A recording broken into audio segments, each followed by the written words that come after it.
मनोज जरांगे यांचाही दसरा मेळावा, नारायणगडावर आयोजनासाठी चाचपणी, राजकीय भूमिका स्पष्ट करण्याची शक्यता. लाडक्या बहिणींना लाच देण्यासाठी निवडणूक पुढे ढकलली, खासदार प्रणिती शिंदे यांचा सरकारवर गंभीर आरोप.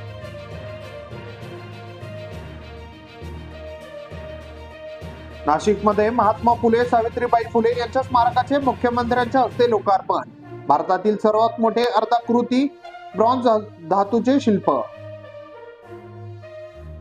लाडक्या बहिणींचे महायुतीतील तीनही भाऊ लबाड, ठाकरे गटाचे नेते भास्कर जाधव यांची टीका.